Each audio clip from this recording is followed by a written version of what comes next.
This movie is like the Velvet Underground of movies. Like very few people saw it, but everyone who saw it became a filmmaker. Yeah, pretty much. And made a gangster movie. Terrible. Also, speaking of Guy Ritchie, one of the hoods in the beginning of this is one of the fucking bosses in Snatch. Oh, everybody. Bricktop and the guy from Lock, Stock are both in this. And that guy behind Scott a second ago, I was convinced was Pierce Brosnan. I had to look it up. It is Pierce Brosnan. It's totally Pierce Brosnan. It's Pierce Brosnan. The look of he has no lines. No, but he said, look at he has one line. He has one line. Well, you know why they cast him? Because he's Irish. Excuse me. Yeah. He has one line. He says hi. Oh, in the shower. He goes to kiss that guy and then fucking stabs him. Also, that guy he stabs is that Belloc. guy James Bond. Yeah. That guy he stabs is Belloc, by the way. That's right. From Raiders of the Lost Ark, dude. Yeah. Everybody's in this fucking movie. 2 years before Everybody is in this movie. Sheila figured that out at my house. I did not make a connection. I mean, there's a lot of shit about this that doesn't work. The music, for one. Good God, the music. Another. But the music is weirdly okay. Hold on, because at the same time though, I was like, no, this music is fucking terrible. The smooth jazz is awful, but there are some fucking cues that when the music comes in and drops, it gives you that emotional punch that this motherfucker wants you to get, and it works. Like that shrill, like that weird, like it'll go and you're like, holy fucking shit. All I remember is the smooth jazz. We had the subtitles on, Jared, and there was one scene where it cut to them walking across a pier or something, and it said aggressive synths. Yeah, dude. It's like the whole damn movie. Because it's a weird. This movie's so fucking weird, dude. Because for the first 10 minutes, I was like, right, Chris, this is the most inept filmmaking I've ever seen in my really life. Disjointed at the beginning. Yeah, I was like, what the fuck is going on? Did we need? The thing is, at the beginning was super. It's making you as confused as Hoskins will be when he shows up. That's true. Not only, Chris, not only does it get better as it goes along, in my opinion. By the way, this movie feels like it's 4 hours. I don't know why it felt like that to me. It felt like it was fucking episodic. 4 hours long. A lot long. of things happen in this film. It's like, but as it went on, dude, I started to be like, this is fucking fantastic. I was like, what is going on here? Well, it's like I just like how everybody thinks. But in the first 10 minutes, I was like, this man does not know how to make a picture, like at all. This is so disjointed and stupid. Exactly. And the first 15 minutes are like, why is this? This is a disjointed bunch of footage on the floor they put together, and also like, I had to look up in Wikipedia. Oh, they're in Northern Ireland. I would never ever. We'd never know. Yeah. Jim, what were you just gonna say? Right, if you're British, you know that's Belfast. Well, the thing is, that's the question. If you were British and you watched this movie first time out, you would know that was Northern Ireland. Odd man out. Yeah. Okay, that's the thing. I think it's one thing we're missing. That's a great picture. Yeah, you would absolutely know. You would know all the lingo. You would know the settings. Like if you were British, you would have seen this movie. And literally, they put in the American release, they put a glossary of British gangster Cockneyisms. Terms, in this. And this is an obvious. I looked up grass. Yeah, they use that a lot in. Well, it's all like based on the Cray brothers there at the end of the 50s. And what Roman Cray said, Tiny Norman for a reason. I was going to say this made me think of that whole Monty Python sketch. So he nailed my head to the floor, but I deserved it. Fucking Dinsdale Piranha. Right, because they nail that guy to the floor, right? It's in the Python thing. He nailed my head to the floor, which is like happened 7 years before they made this movie, which is weird. Right. Well, no, because that's what the Cray brothers would do, right? Oh, okay. Both that and this are based on conversations with actual British gangsters. The Keefe, the guy who wrote and did he direct this? No, he didn't direct this. No, someone named John something. Really Mackensie. Mackensie. Keefe, who wrote this, was a journalist in Britain, and he worked with reporting on crime in London. So he'd seen all of that happen. And then Hoskins goes and actually has multiple meetings with actual London gangsters before this movie's made, so he can make the character as realistic as possible. Boy, he's good. If this isn't the movie, really if this isn't the movie that put Hopkins on the map, it's the one that blew him the fuck up because. Yeah, this is Hoskins' breakout. Yeah, this is. I think he's so good in this movie. He's beyond good in this movie. Really busted him out. I love the fact that that he is, everybody in the movie knows that he's a fucking loon because he's going to go up against, he finds out it's the IRA that's doing this. And he's like, we're going to go fuck the IRA. Yeah. Right. Well, that's the thing is like, no, he's out. How's that work out for you? But that happens. That happens like Yeah. near the end of the thing with actually that's after he figures out it's the IRA doing it, right? Yeah. And the thing is, again, for British audiences, it's like, oh no, you're fucked. It's like, you can't go up against the provisional IRA. They're gonna kill you. Well, he didn't care. Yeah. And also, this movie was delayed for 2 years before release because it was too positive about the IRA. Like, okay. In what way is it positively? But I think I read because the Thatcher administration was sending people to Ireland to kill them, and it was like, well, if maybe show them as being maybe competent, they're too handsome. Maybe it's like yeah, Pierce Brosnan's too good looking. I just want okay. He looks like a baby. I would have followed him into the shower. Yeah, exactly. He got stabbed in the chest. Exactly. I don't know. We also have Eddie Constantine, 3-time yelling about movie. Yeah, right. Yeah, that's right. Yeah. There he is. He's doing his thing. One of his only English films. Yeah, playing an American. Yeah. Well, he was an American. But I always forget a that. slight French accent. It's interesting. The second Helen Mirren showed up, I was like, oh, I think I would have remembered if I'd seen this. Well, and she's so really good. So good in this movie. Also everybody like there's one of the strongest things about this movie.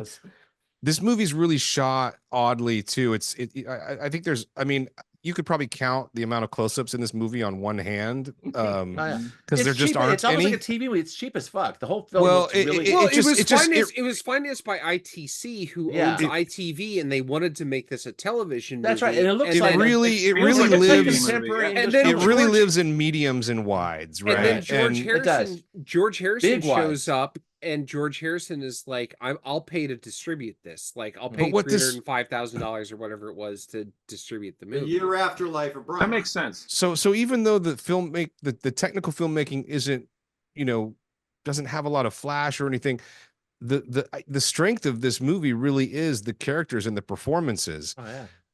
Because they are all uniformly so great and strong, and it sucks you in. I want to say there are also a couple of scenes that are fucking hilarious when they show up at the bar and there's the explosion and the gas. He's like, gas. oh, get rid of them. And it's like, oh, it was a gas explosion. Blah blah blah.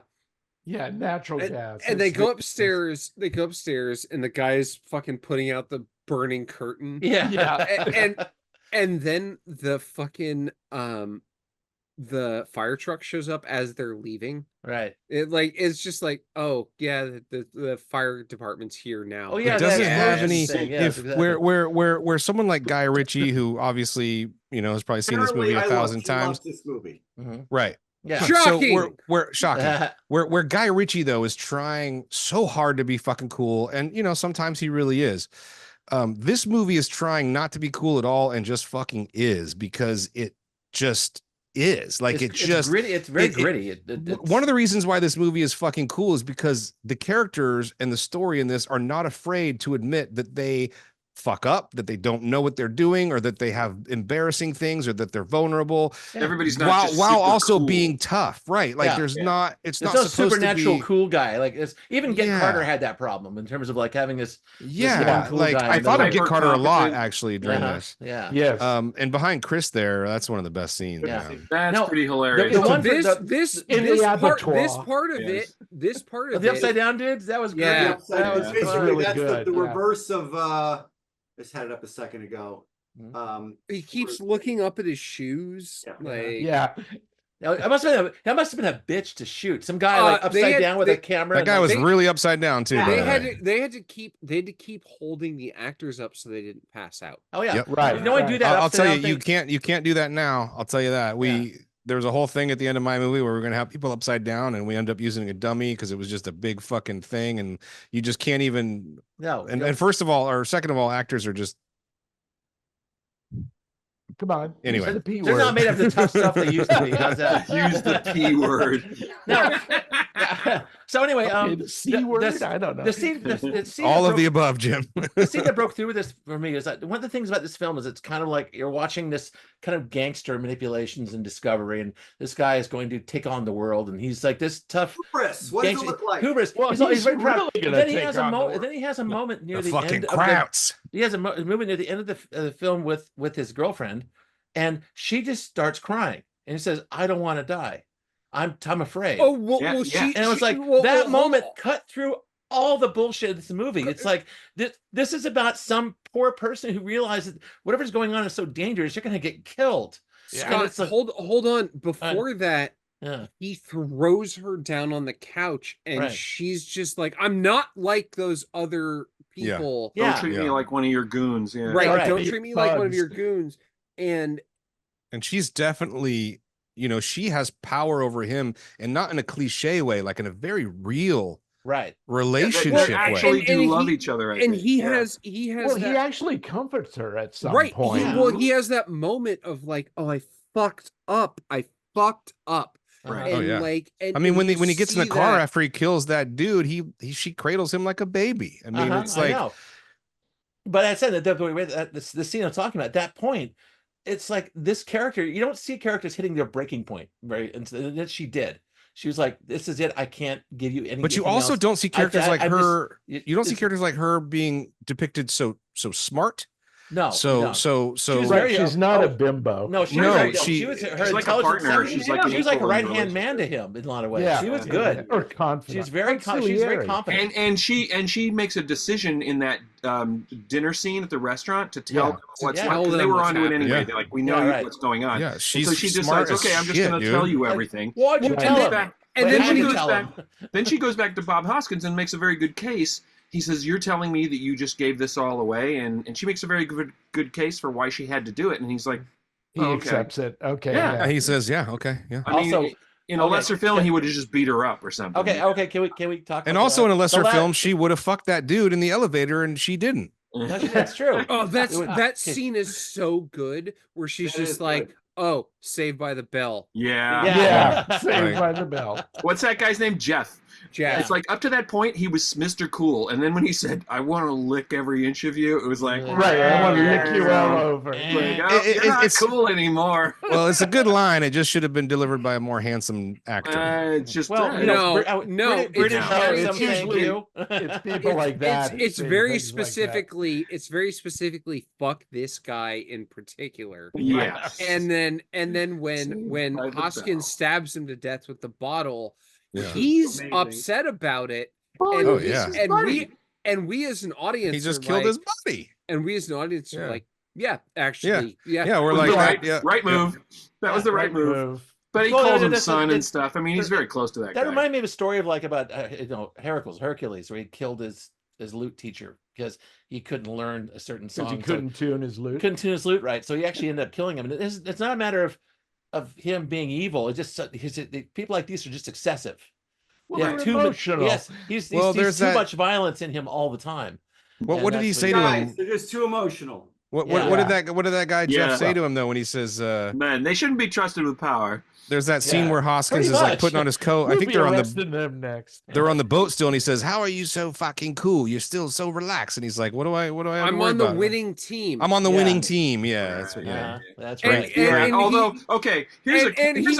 he is on the winning team. It's just not the winning team that Bob Hoskins thinks is the winning team. Yeah, exactly. Right. And he doesn't win personally.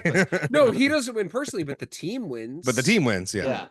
Yeah, Also, we knew Jeff was bad news from the very beginning because of what we saw him doing. And then it's like he gets back from London. Bob Hoskins gets back from London. It's like, anything happened while I was away? Like, nope. No, actually, this movie's from opinion New about York. the IRA was consistent from beginning to end. It says, don't fuck with them. These guys run everything. We need them. Don't fuck with them. And it's like there's the same message throughout. And it's just this whole movie is about Bob Hoskins not understanding that. Right. Harris was right. Like Harris is like, give them $60,000 and leave them alone. Yes, also, is the dude right. isn't the dude with the scar on his? He's got to be a Bond villain or something. Razors. Yeah. The one with the scars on his chest, too. Yeah, and his face. Okay, I had a question. Oh, he just slashes that dude in the ass. Oh Yes. Yeah, that sucks. Yeah, that's a good scene. Okay, I got a question about the beginning. Dude. Yes, John. Yeah. That beginning scene where it cuts to the house with them opening the suitcase and they realize the money's short, right? Yeah. Those guys at the table looking at the cash in the suitcase, that's the IRA? Yes. Supposed to be, yes. Then who are those two guys that break the windows and point machine guns at them? It's three guys, and it's the British government. Yeah, that's the Ulster whatever. That's the British. That is never spelled out or explained. It doesn't need to be in the context. I know, that's what I'm saying. The first 10 minutes of this movie is like a bad filmmaker who who doesn't know if you were what he's doing. If you were British, you would absolutely understand that was okay. But to an American audience, I think most of us agree that the beginning of this was like very clunky in a way that was. I know it was intentional to keep us confused, but what's going on? I still don't get that. I just like, what does that have to do with the plot? No, at some point, one of the because that is the jumping off point for the rest of the movie. They are supposed to get the $60,000 from this British gangster, and then they get killed. Like, that's the thing you don't see is those guys get killed and the money gets stolen. I assumed as much. Does anyone? How is this movie 2 hours? How long is this movie? Just short of 157 with credits. Did anyone else felt? I felt like it was 4 hours long. No, I know no, I was on board. It zipped along, I thought. Yeah, but I don't particularly like this kind of genre movie. I wouldn't seek it out. So. And granted, I'm saying that meaning I enjoyed it the longer it went on, to be honest, but it just felt long. Okay. Although, can we please talk about the last scene of the film? Are you going to talk about? We gotta talk about the last scene of the film. Wait a minute, Scott. What's the last scene? The last shot? The last sequence where everyone's in their cars and you see Helen. All I can think about is getting driven away. It's on his face, and it's a long take. We all talked for 5 or 10 minutes. 5 minutes. What the last scene in Michael Clayton was. Right. It's the same thing almost. This is except it's the cartoon version. Yeah. Well, this I is really love this is the end of Michael Clayton, except Michael Clayton fucking loses in this one. This was. I think this is. They're gonna haul him away. I think Michael Clayton was a good version of that, and I thought this was the bad version of that. No, I think the opposite. Yeah. I think the opposite, because Michael Clayton, he knows he won. He knows he took down the bad guy, even though, and in this one, he's like, I am fucked. I am fucked. It is so cartoony, though. No. In this one, he's like, now I know what it feels like to be the person at the other end of my gun. The person who's about to get stapled to the floor. It could have been 50% subtler. But no, dude, because Hoskins, I thought was just about right. Bob Hopkins' face. Hoskins. Yeah, Hoskins. You got a chance to let him kind of like go through the expressions. Yes, dude, he went through all of it. He's not doing nothing. He's going through a whole series of. Yeah, it was like if I was a director, I go, "You're a bit big right now." So hold on, hold on. Yeah. That was the first thing they shot in the film. Oh, really? It was the first thing they shot in the film, and the director is driving the car. The DP is sitting in the middle holding a camera up to him with a 50-watt light bulb attached to the end of the camera because they couldn't light him correctly without that. And what's happening, and the reason that it's music and you don't hear anything, is because the director is explaining the entire plot to him of what's happened. Oh wow. What's going to happen in the movie. I love that. See, I felt that because I feel like he's going through all of those emotions of but after you see the movie, he's reviewing his whole life in his head. Right. Yes. And he's also reviewing he's reviewing his whole life, and he's also reviewing what you see that you don't see in a lot of other movies. Is he's like, there is no way out of this for me now. Yes. Endgame. Except there's a sequel that was written that ends with him being miraculously saved right before they kill him, and I want to see that movie. I literally want to see that movie. I like him dying at the end of this. I think it's great. No, I do too, but I also want to see that movie. About that great scene with De Niro and Jackie Brown, where the camera's just on him for like a full 3 minutes, where he's just thinking. Well, it's also like the end of The Graduate. Was a bit big. Yeah, Graduate. Also, but the thing is, without pointing out at the end of one of my favorite films is You Can Count on Me, and there's a Laura Linney just driving in the car is the ending, and it's great. Yeah. Well, this one is actually the way it's structured. He gets in the car, and Pierce Brosnan puts a gun on him, right? So you don't fuck with James Bond, but nonetheless, he's there, and you can see it going through his head. At least I was watching. It's like James. Okay, I am not completely fucked here. I can get out of this. And he sees Helen Mirren's character go another way, looking out the window, saying, "I'm going to die." And then because it's proposal, development, outcome, and that after he sees her going away, he realizes he is completely fucked. Right. Yeah. He's not going to get out of this. And so now he's kind of coming to grips with it. You can see it in his face. He had to see, he moves towards acceptance. He had to see her to make exactly. He moves towards almost like he's going through madness. He's going through he's going through denial. What can I do? Yeah, denial. Right. And then finally that's fucking rich stuff, man. Acceptance, like he's going through surprise. That's the thing. I don't know. I think he does. He starts to smile a little bit. Yeah, I think that's the acceptance, is him just being like, I've been fucking vested. How do you accept a bullet in your head? It doesn't really matter how many reactions. Well, I think a character like this, a bullet in your head is better than being nailed to the fucking floor. And honestly, I think I'll give you that. What's his name? Have your head nailed to the floor. Is his name Harry? Harry? A character like Harry does not believe that anyone can get one over on him. That's the thing. Because this guy is smart and he is ferocious and he is, capable, but they got him. And he has to accept that. His realization that he lost. Yeah.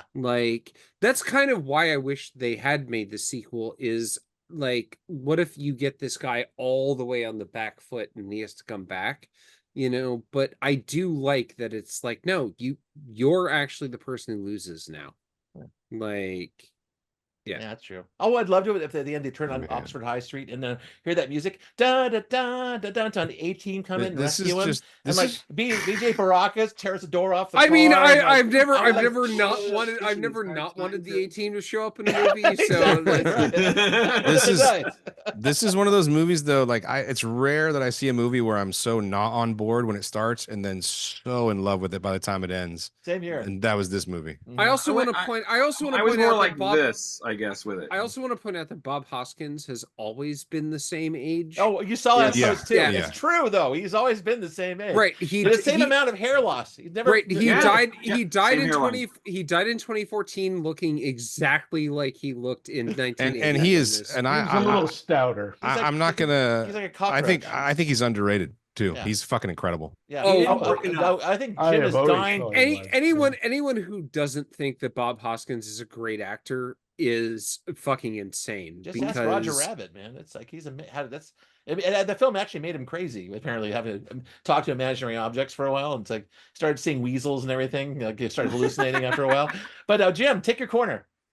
No, that's it. Okay, good enough. It's a good flick. All right, so I guess we can go to the cards. I got something. Oh, take it. John does. We're talking about the beginning feeling inept. I'll tell you what felt inept to me was that big scene at the Destruction Derby. That just did not fucking work at all to me. Oh, I love that. That was a nice little bit of color. It's a colossal miscalculation. I didn't know they had Destruction Derbies in England. That was kind of cool. It was like something out of Animal House. It's a figure 8 track actually, but yes, it worked for me because it was sort of like an action moment of sorts. It definitely felt like an action movie. You're putting people's lives in jeopardy. What? Nothing. When you're putting people's lives in jeopardy. Anyway, I didn't like it. But I liked the shootout there. I thought that was cool.